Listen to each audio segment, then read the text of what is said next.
Hey, what's up, everybody? Thank you so much for coming to my channel. I am super excited because I have great news. I wrote a book, okay? My book is called 12 Case Studies, okay?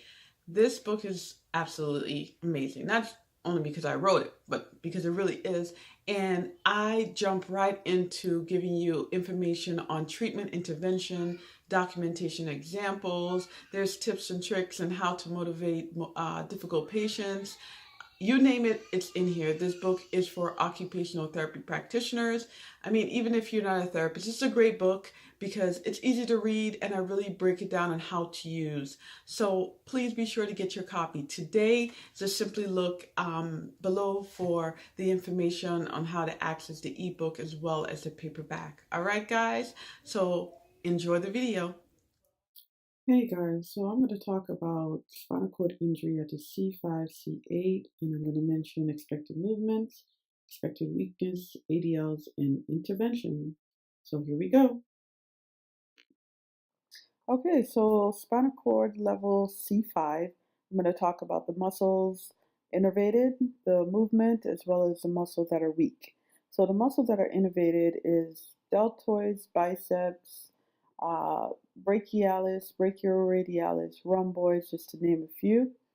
The possible movement you would see is shoulder flexion, shoulder abduction, extension, elbow flexion, supination.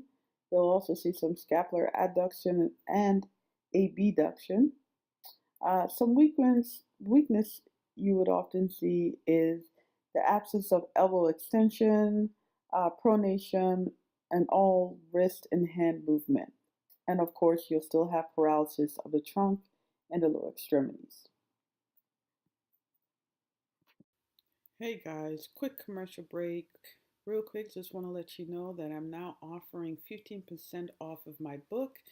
Please be sure to check the description down below for further details. All right, thanks guys. All right, so let's continue. So everybody wants to know, this is the big question, how are ADLs impacted? Well, a patient with a C5 injury is going to continue to have difficulty with their bowel and bladder. They're going to need setup assistance for their feeding using a universal cup due to the inability to use their hands and their fingers. They're also going to continue to need assistance with their upper body and lower body dressing, and they're going to be using a power wheelchair with a tilt in space function. So I decided to provide you guys with a picture on how this wheelchair would look like.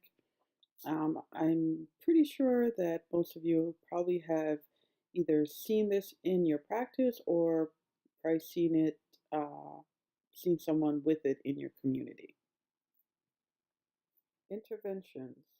Okay, so the interventions are hand splinting, the use of a universal cup for feeding, a long straw for drinking. A lot of times you can get the patient on a mat, so you can work on their sitting balance. Usually this will require two people assist. You can also work on modified reaching, just to name a few. Now, please keep in mind, there's so much more that you can do with your patients, but to just make sure this video isn't long-winded, I'll only mention a couple of interventions. Okay, so let's go into spinal cord injury C6. With the spinal cord injury at C6, the muscles innervated is the clavicular, pectoralis, latissimus dorsi, your forearm extensors. The movement is scapular protraction, some horizontal adduction, forearm supination, radial wrist extension, just to name a few. So weakness that you're often going to see is the absence of wrist flexion, elbow extension, hand movement, and continued paralysis of the trunk and the lower extremities.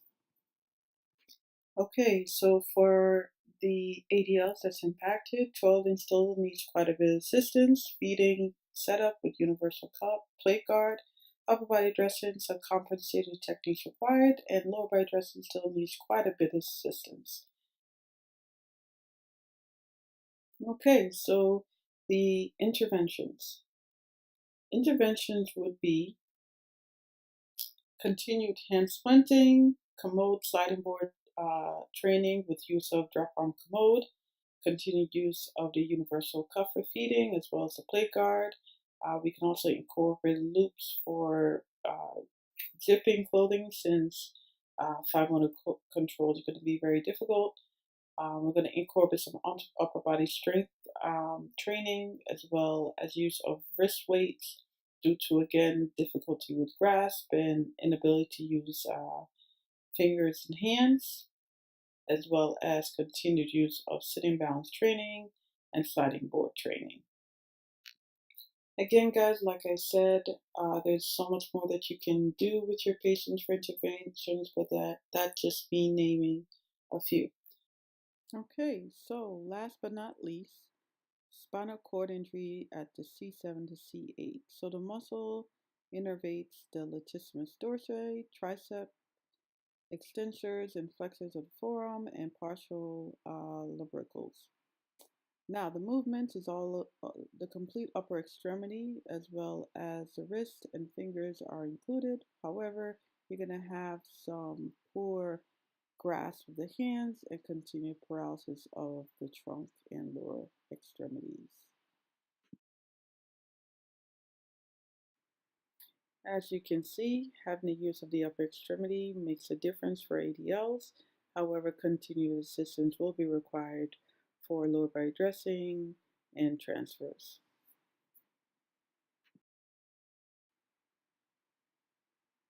Interventions. Okay, so the interventions that we're going to work on is continued transfer training. We're going to also work on getting in and out of bed with the use of trapeze, or you can just continue with an electric bed. Fine motor control activities. We're going to work on the shower tub bench transfer training, continued use of upper extremity strengthening, sitting balance, and being able to propel their standard wheelchair, if not continued use of a power wheelchair. So here's the kind of wheelchair you will see a C8 spinal cord injury patient in.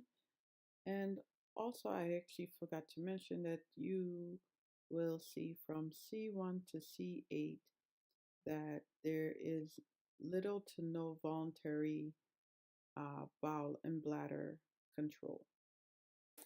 Guys, if you like this video, please be sure to subscribe and check out my book.